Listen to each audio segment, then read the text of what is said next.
Hi everybody, this is Bonnie with Bonnie Bay Crochet, and today I want to show you how to make the Celtic Star shawl. This can also be worn as a scarf and it's very versatile. You can make this as large or as small as you like. It is a symmetrical shawl, and I used a fingering weight yarn for this particular project. I used approximately 1,200 yards. So this is one of those where you can change up to a larger size yarn if you would like, but it's really up to you. Just make sure that you size up your hook to match the yarn that you use. Well, let me go ahead and show you what I use for this project. For this project, I'm going to be using some sock or fingering weight hand-dyed yarn. And the particular yarn that I'm using is from First Class Silk, and it's 80% superwash merino wool, 20% silk. Each of these hanks is 400 yards or 100 grams, 3.5 ounces, and the colorway that I'll be using is called Minas Tirith. I'm also going to be using 3 hanks of this for this particular design. I'm also recommending that you have a size G or 6 or 4.00 millimeter crochet hook, and as always, if you can have a yarn needle and a pair of sharp scissors handy. To begin, we're going to start with a slip knot and a chain 4. We're going to turn this into a small ring by working a slip stitch in that very first chain. Pull that through, and you have a teeny tiny circle, which we're going to work all of the next stitches in. We're going to chain 2. This is to start row 1, and working into the very center, we're going to work 9 double crochets. And this is what you should have after completing 9 double crochets. The chain 2 does not count as a stitch in the stitch counts. Okay, now we're going to chain 2, and we're going to turn, and we are going to work 2 double crochets in each stitch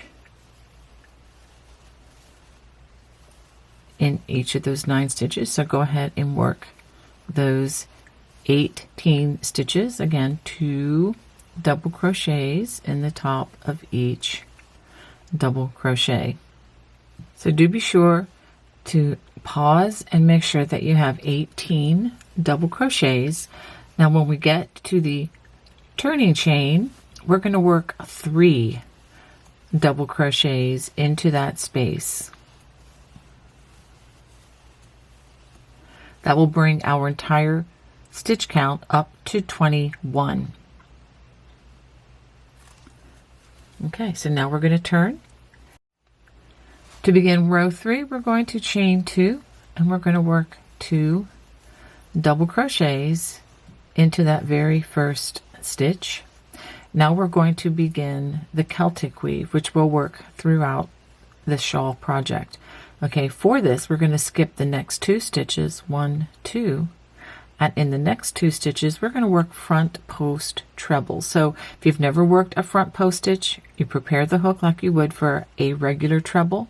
The only thing is we're not working into the top loops. We're going to work the hook around the body like you're giving it a belt, and then we pull up a loop and complete the stitch. If you need more information on front post trebles, you can look at my website. I have plenty of stitch videos, and I'll put a link in the video description for many of the Aran Celtic stitch videos that I have. So after working those 2 front post trebles, we're going to front post treble crochet in the 2 stitches that we skipped, starting with the one that's furthest away, and then the one right beside it. These will get easier to see as this design progresses and you have more fabric worked in the stitch. Okay, so let's do that again. Skip the next 2 stitches.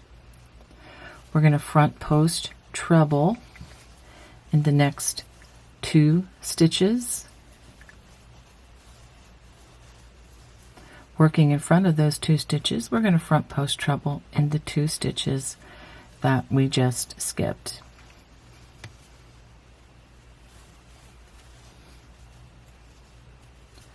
Okay, so now in the next 4 stitches, we're going to work 2 double crochets worked into the top loops. 2 stitches there, and 2 double crochets. These are not trebles, these are double crochets, just want to be especially clear. And 2 more in the next stitch, and 2 more in the next stitch. So here, and this is pretty much going to be consistent whenever the front side is facing you in this project. You're going to work 2 stitches in the next 4 stitches and giving you a total of 8 double crochets. After that, we're going to return to the Celtic stitch. Skip the next 2 stitches, front post treble in the next 2 stitches, working in front of those 2 stitches, we're going to front post treble in the 2 stitches that we just skipped.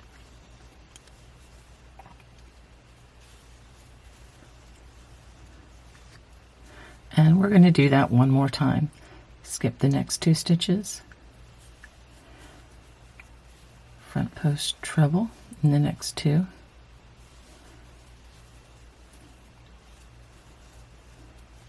working in front of those 2 stitches, we're going to front post treble in the 2 stitches that we just skipped.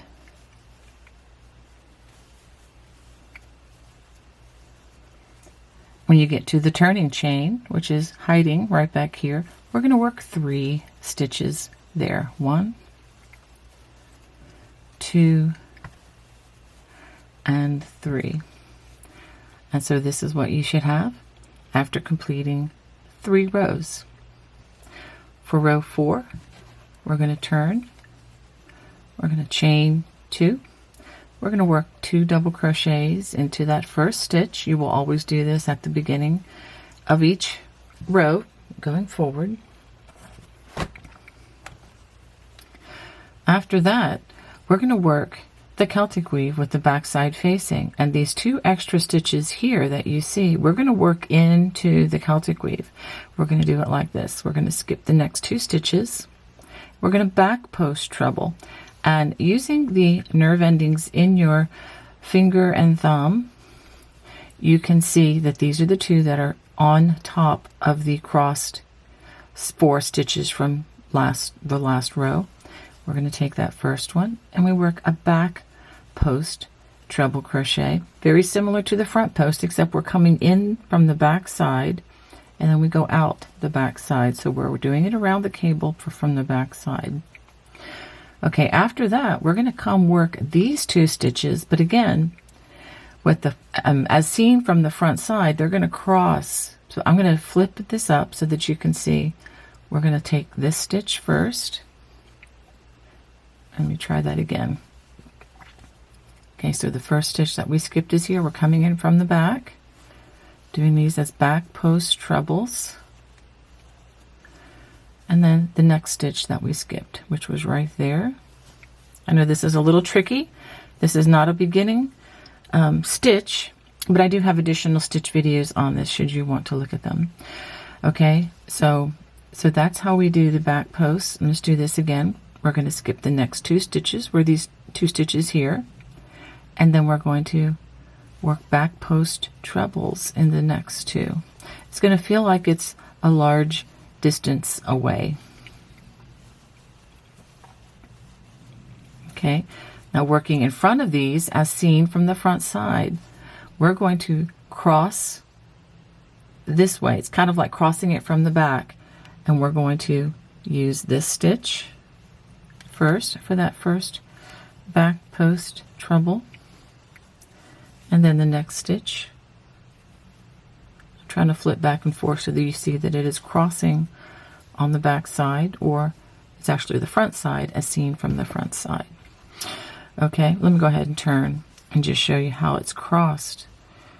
When you look at the front side, it should cross in front. Okay, So now we're going to skip the next 2 stitches, and then we're going to bring in these 2 stitches, which was part of that 8 stitch grouping.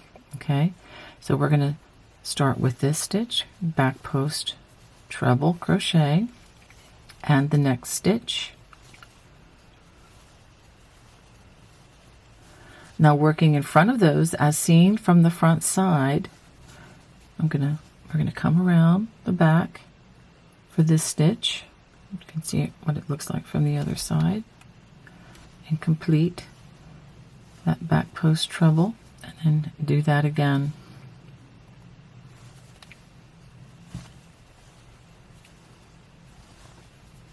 Okay, so I'm completing these stitches. They are just basically treble crochets but worked in a post format. Now the next 4 stitches, we're going to work 2 double crochets in each of those stitches. That's 2 in the first,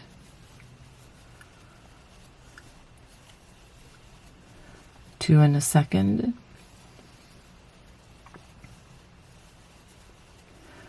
2 in that third stitch, and 2 in that 4th stitch. And now we go back to working the Celtic weave with the back side facing, or row 2 of the Celtic weave. We're going to skip the next 2 stitches, and we're going to work back post trebles in the next 2. So really it's basically these past 2 rows that I just showed you. We're just going to repeat them with these Celtic weaves increasing as we go. Okay, now working behind those 2 stitches, but we're going to cross them on the front side. Of course, the front side is facing away from us. Then we get the next stitch, and we're going to continue doing this. Skip the next 2 unused stitches and the next 2. Now the first 2 that you start with are always going to be the ones that were crossed on the side, unless you're adding new stitches into the mix.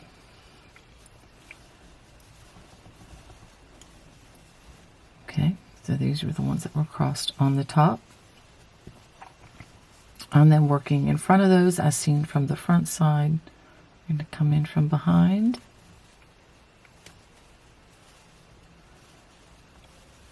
and catch the other one there as well. Now we have one more Celtic weave to make. We're going to skip the next 2, and we're going to start with the 2 that are single double crochets here, and we're going to back post treble in each of those 2 stitches, and working in front of those as seen from the front side, we're going to come in and work those back post trebles.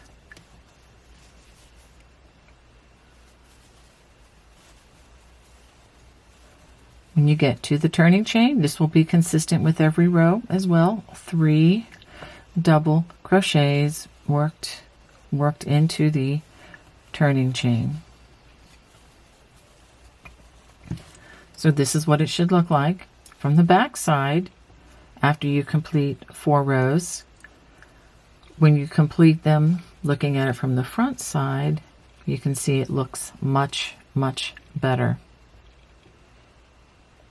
And just to be clear on the stitch counts, for row 3, you had 2 Celtic weaves on each side. Now for row 3, we have 1, 2, 3, 1, 2, 3. So you're going to be adding a new Celtic weave to each side.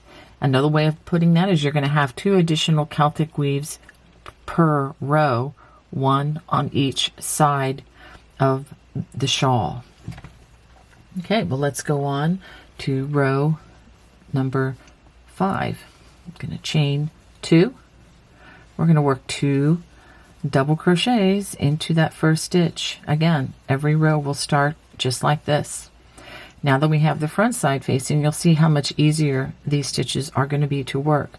Skip the next 2 stitches, front post treble in the next 2 stitches. Those would be the ones that are resting on top.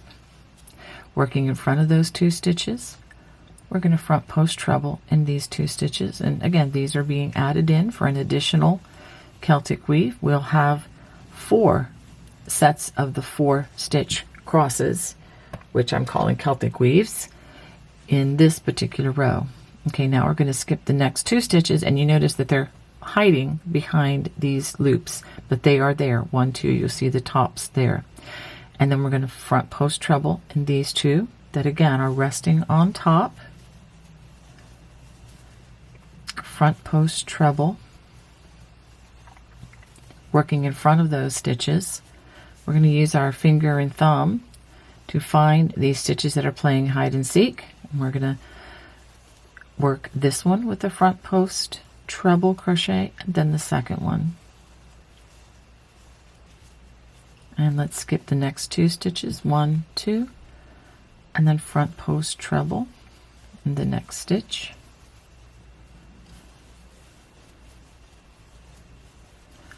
Working in front of those 2 stitches, we're going to front post treble in these 2. Again, these are the 2 playing hide and seek. Make sure that you locate them with those nerve endings in your fingers, that your thumb and finger help you find these stitches. And I think with some practice and with the buildup of some muscle memory, you'll find that this is no longer as difficult or a chore, and might even find some joy in the journey. That's my hope for all of you. Skip the next 2 stitches, front post treble in the next 2 stitches. Working in front of those 2 stitches, we're going to front post treble in those 2 stitches that we skipped, here and here. All right, so now you notice we have 6 double crochets left. What we're going to do is work 2 double crochets in the tops of 4 of those. So we have 2 here, 2 double crochets in that second double crochet, 2 in the third, and 2 in the fourth. Make sure that you leave 2 additional stitches waiting to be incorporated into the next Celtic weave stitch. So we're going to skip the next 2 stitches, front post treble in the next 2 stitches, working in front of those last 2 stitches, we're going to front post treble in those 2 double crochets that we skipped, bringing them into the Celtic weave family here. All right, skip the next 2 stitches, which again, they're hiding. Skip those 2. Front post treble. Again, I'm repeating myself a lot. I'm assuming that there are some people who've never seen this stitch before. If you have, forgive me, just carry on. So front post treble in these 2 that again are crossed on top. Working in front of those 2 stitches, we're going to front post treble those 2 stitches that we skipped. Again, they're playing hide and seek. You need to use that finger and thumb to locate them, help guide your hook along the way. Skip the next 2 stitches, 1, 2, that are hiding. Front post treble in the next 2 stitches.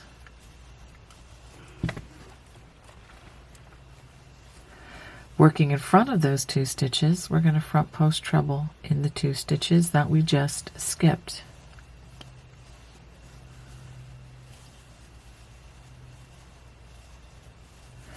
Skip the next 2, 1, 2, and we come down to those last 2 double crochets. Go ahead, front post treble in those 2 stitches.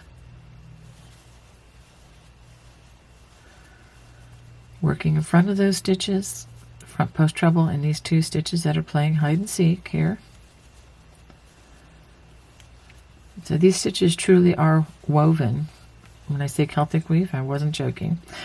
All right, so now in that turning chain, we're going to work 3 double crochets.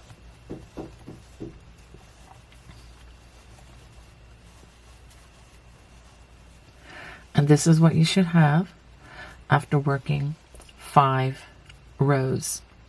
So now to continue what I'm going to encourage you to do is repeat rows 4 and 5, these 2 rows, or just repeat those continuously until the shawl reaches the size that you desire. I will show you some of my progress as I go with this, but just remember to do the same things that you see here. With each additional row, you will have 1 additional Celtic weave on each side of the shawl, or a total of 2 Celtic weaves per row. So go ahead and work that until your shawl is the size that you desire, and then I will show you how to continue. Okay, I have just finished my 39th row, and let me give you a view of how nice this is coming out. Let me give you some other stats as well. We have now a total of 38 Celtic weave crosses. That's 4 stitch groupings on each side of the shawl, and we're still working the corner the same. And when you add up all those stitches plus the 3 stitches at the beginning and the end, and including that turning chain as a stitch, as a double crochet, we end up with a total right now of 318 stitches.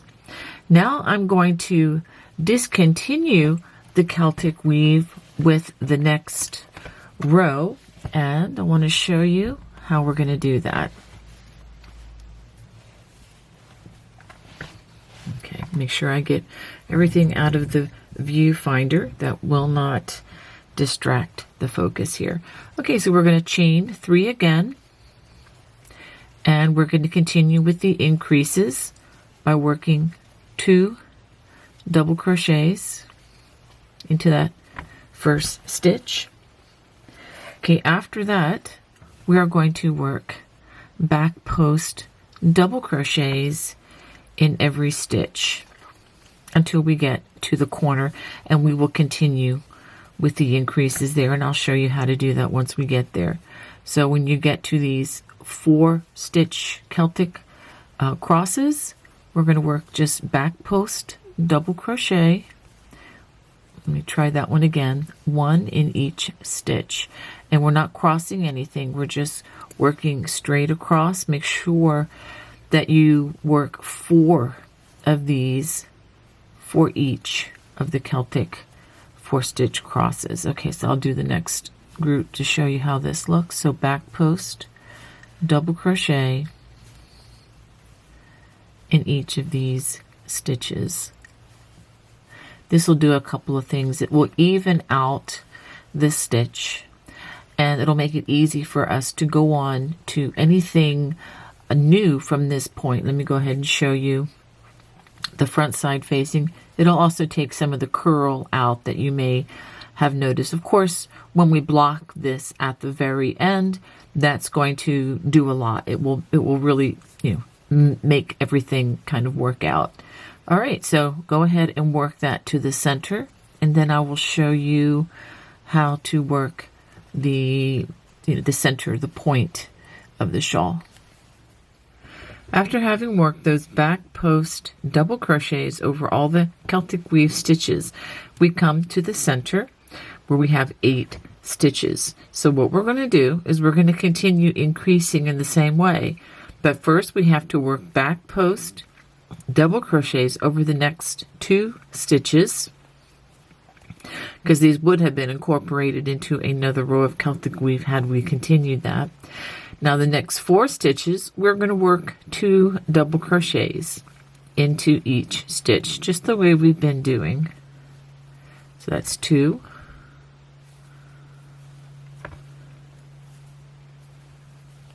And 2 more there.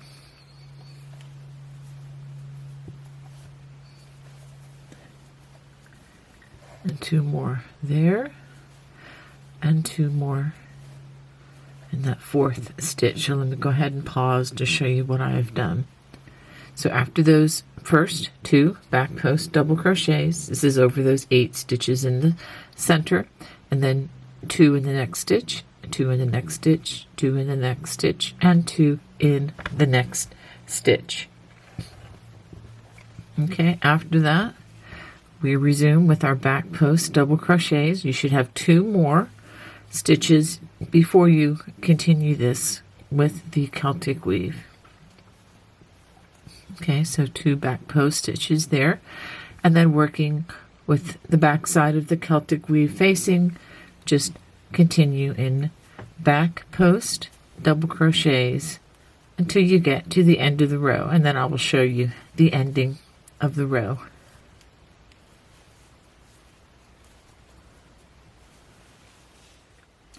This row ends by working back post double crochets in the last 2 stitches,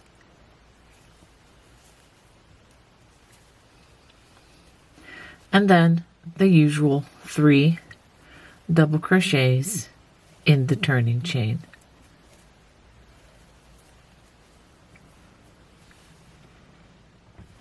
So I have turned to work the next row, and this is called the low front ridge, and we're going to work it only in the front loop for row 1 of this stitch, and then for row 2 we're going to work in the remainder or the remaining loop. Okay, so let's go ahead. We're going to chain 1. Usually I have you skip the first stitch for this particular stitch, but this time I'm going to have you work in that front loop of that first stitch with a slip stitch, and we're going to work slip stitches all the way across. You don't want to work this too tightly. If you do work it too tightly, it will pull the fabric a lot.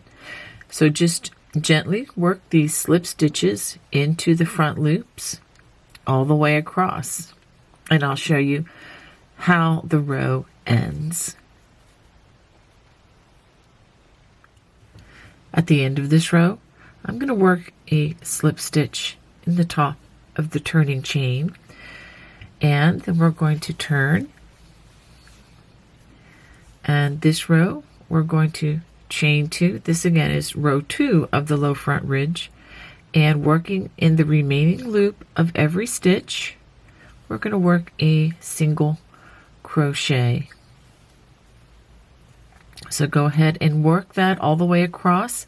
We're not going to be working increases in the center section of the shawl. We're just going to continue just working 1 single crochet in each stitch all the way across, and I'll show you how this row ends. So this is what you should have after completing those 2 rows of the low front ridge. Now we are going to start working on the final trim. Okay, we're going to start with a chain 3, and we're going to work a double crochet into that same space. We're going to chain 3, 1, 2, 3. We're going to skip 3 stitches, 1, 2, 3, and in the next stitch we're going to work 2 double crochets, and again chain 3, 1, 2, 3, skip 3, 1, 2, 3, and then 2 double crochets into the next stitch.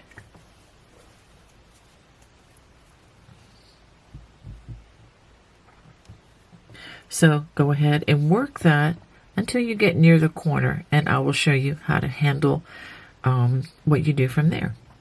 Okay, I have crocheted 39 sets of the 2 double crochets. That's not including the 1 double crochet at the very beginning. So 39 of those, and that brings us to the center. We're going to call it 12 stitches that were not included in the Celtic weave right here, and you can see the original 8 stitches.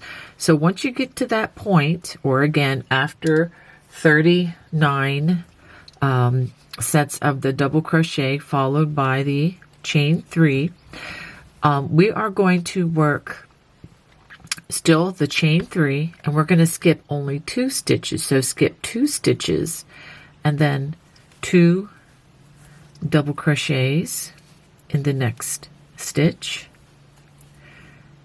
Skip, we're going to chain 3, skip 2 again, and then 2 double crochets in that next stitch, chain 3, skip 2 more stitches, again not 3 but only 2, and then work 2 double crochets in the next stitch, again chain 3, skip 2 stitches, and then 2 more double crochets.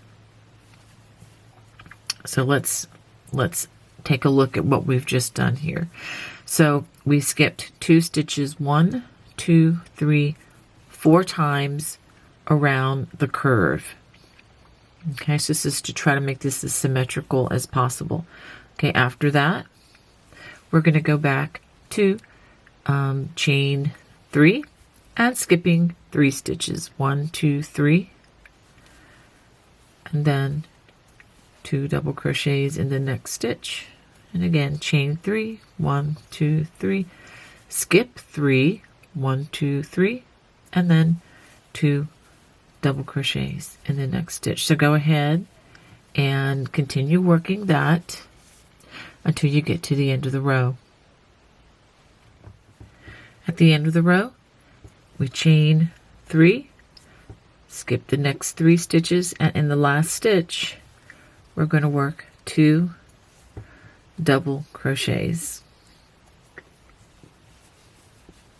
Okay, so that's what you should have after completing this row. And let's take just one more look at the center. Now for the next row, we are not even going to chain, but instead go right in between the last 2 double crochets worked with a slip stitch, and if you want to give it a little bit of tug, you can. Chain 1 and a single crochet into that same space. Now we're going to chain 5. 1, 2, 3, 4, 5.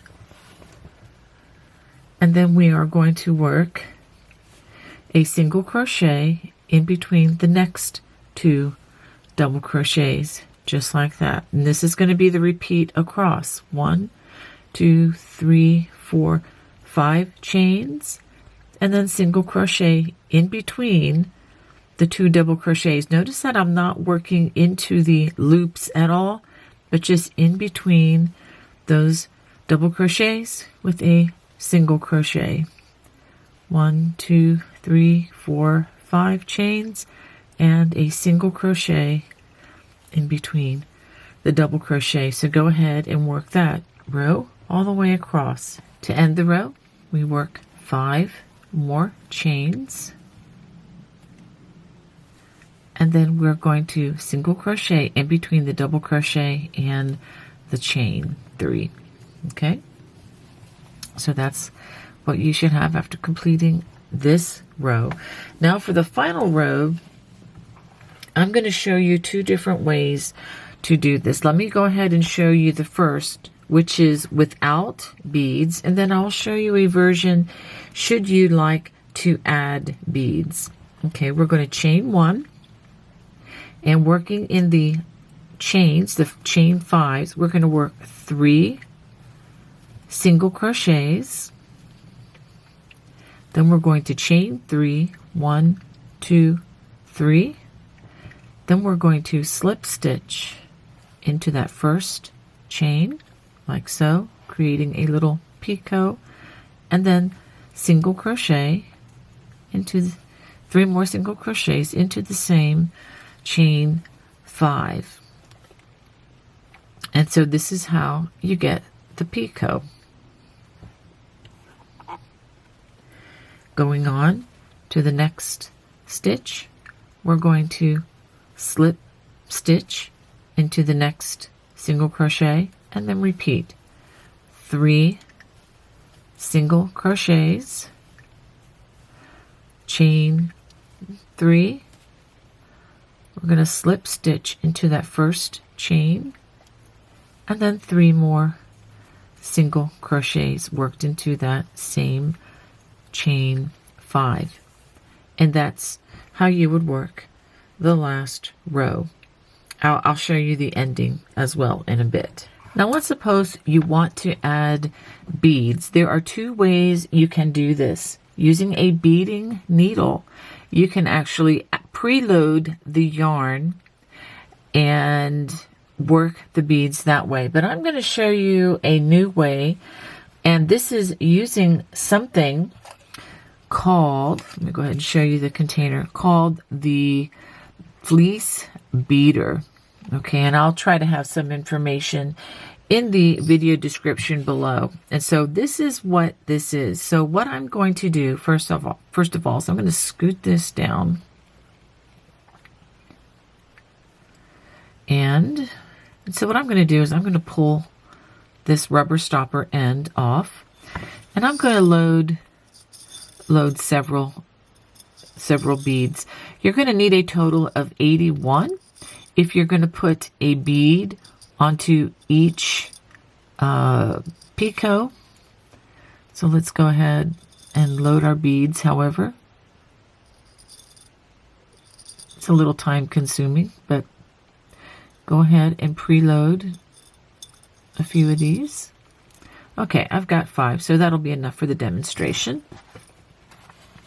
I'm going to go ahead and put the rubber stopper back on. Okay, so we have our preloaded beads. Now I'm going to take the end off of here. Okay, so I don't know if you can see this, but there is a tiny little hook right here onto the end. So what's going to happen is I'm going to slide this rubber stopper off. When we get to the point of adding a bead, I will show you how I will do this while we are crocheting. Okay, so let's go on back here, and I am going to take out the beginning of this final row once more. Okay, so just to start this again with the beads, I'm going to chain 1. I'm going to crochet 3 single crochets, that is still the same, and I'm going to chain 3, but I'm going to have that bead be on my second chain. So I'm going to say 1, and before I chain this stitch, what I'm going to do, so I'm going to pull, that's right, pull that stopper off, and then you see this, I'm going to push 1 bead forward, and this little hook is going to grab my yarn and bring the bead over, just like that. Okay, I know it's a lot of work, a little more work than if you just preload the beads, but if you don't want to cut their yarn, this is a great way to do it. So I'm going to chain there, and so it's going to be on that second chain, and then there's the third chain, and now I'm going to slip stitch into the first chain, which is right there, slip stitch, and then 3 more single crochets. Okay, and so my bead is right there on the second chain, and if you need to, you can always manipulate it down towards the end. Okay, so just like that. So let me do that for you again, because that was a lot. Okay, I'm going to slip stitch into that next single crochet, and then we're going to single crochet 3. 1, 2, 3. We're going to chain 1, and actually let's back this up a bit so this chain's not too small. We're going to chain 1, and I'm going to hold on to this chain while I pull it up just a little bit, and then I'm going to pull this yarn, make sure it catches, and pull the bead over. And you want to make sure that all of the yarn goes through and not just one strand, or one piece of the strand. And then we chain 1 there and 1 more, so we have a total of 3 chains. So you see the bead in the center of those 3 chains, and then let's go ahead and work a slip stitch in the first chain of those 3 chains, and then 3 more single crochets. Okay, so there we have it. We have 2 beads now onto the end. I think it adds a nice little touch. Again, this is an optional touch, and if you don't have one of these, you can always preload the 81 beads onto your yarn before starting the final row. So go ahead and finish this row. After working that all the way across, we're going to end by working a slip stitch into that last single crochet. And let's pause and take a look at this beautiful trim. You can see I've added beads to all of these. Once I wet block this at the end, these will stand out even more so. All right, so now I'm going to add a trim along the row ends. This is an optional trim, but I think this is going to add a lot. So we're just going to continue on and working into the next stitch. We're going to single crochet, 2 stitches there, and then 1 in the next row end. And we're going to single crochet evenly as we go across. So let's go ahead and work 2 more in the next row end. So after having worked those 2 single crochets, we're going to alternate working 3 single crochets in the row end and then 2, just like this. 3 single crochets in that row end, and then 2 in the next. 3 in the next row end, and then 2 in the next. And we're going to work that all the way across. 3 single crochets, and then 2.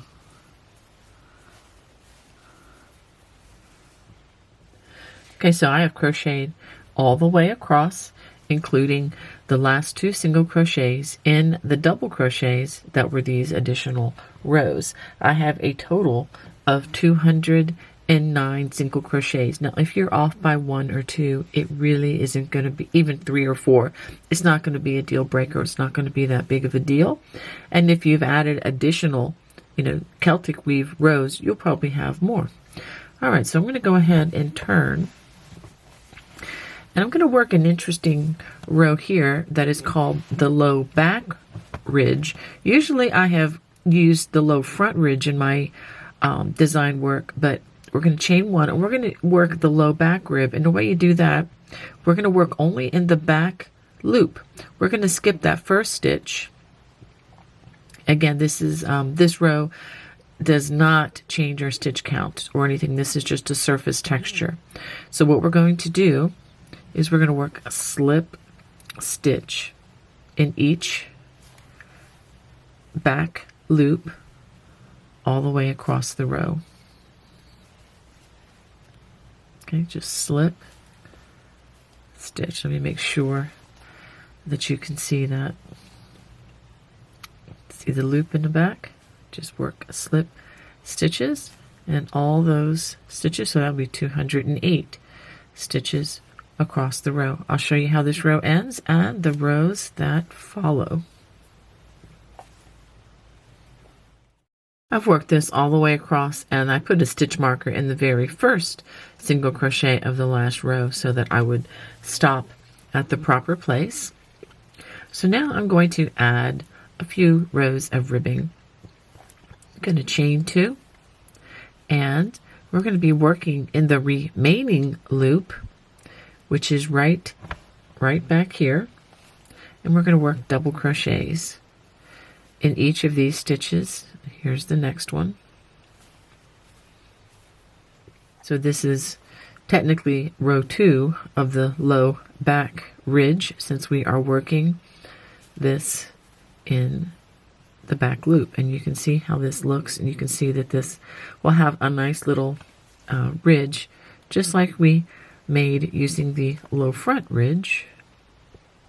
We just work this one on the back loop, and we continue to work in the back loop. Now, if you're not sure where this loop is, you can always turn around and look for that single crochet, and you can see the loops here.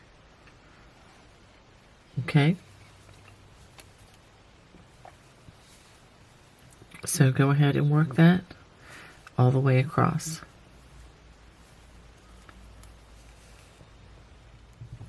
So this is what you have after crocheting in the back loop for all the stitches across. This is the turning chain. I am not going to work in that.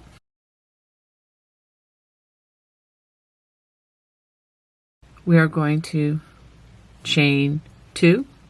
We're going to skip the first stitch, and we're going to work ribbing, which is the front post, double crochet, followed by a back post, double crochet. These post stitches, you should be familiar with these by now since we did all this Celtic weave. So front post, double crochet, followed by a back post, double crochet. So go ahead, and we're going to work this all the way across the row, and at the end of the row we're going to work a half double crochet into the chain 2 space. Now, depending on how many stitches you have here, you could be ending with a front post or a back post. It really doesn't matter, as long as you continue to alternate front and back post, and then half double crochet. And then when you turn, you're going to work front post and front post, back post and back post, so that you continue to make the ribbing, and I'll show you that. So I've worked the front and back post all the way across. I end with a back post, but like I said, if you end with a front post, that's fine. That just means you have maybe one extra stitch here or there. And I'm going to work a half double crochet in the turning chain. So let's turn and take a look at this edging. Isn't this lovely? Now you can make this as long or as short as you wish.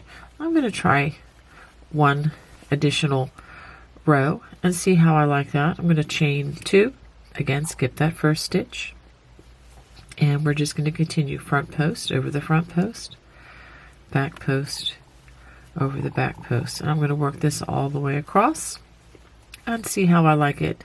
If I desire more, if you want more rows of this, you can add more, but I think this is going to be the last row that I work. I think this is going to be a nice edging for the front side of the shawl. So what I'm going to do is work this all the way to the end, and then I will work a half double in the turning chain and then fasten off. Also be sure to hide the loose ends, and if desired you can wet block this. I'm going to do that, and I will show you how I wet block. I want to give you a quick look at what I am doing to block my shawl. Okay, so I have this laid out. I have, and I'll show you the pins in just a second, but I have wet it down nicely with just the squirt bottle here, and it just has water, tap water in it. And I let that, stretched it out to where I want it to be in place, and let it dry overnight. And let me show you some of these pins that I use. I'm about to take it off the board now. These pins are really great for pinning this. I'll show you the set. This is the set that I use, but I will put a link in the video description if you're interested in some of these. These are really, really great for pinning, and they have different sizes included, and as well as individual T-pins if you wanted to use those. So what I'm just simply going to do now is just, take this off of the mat, and it's going to give the shawl just a lot more stitch definition. Well, I hope you enjoyed making the Celtic Star shawl with me today? If you did, I would love to hear from you. Please feel free to comment in the comment section below. God bless. Bye-bye.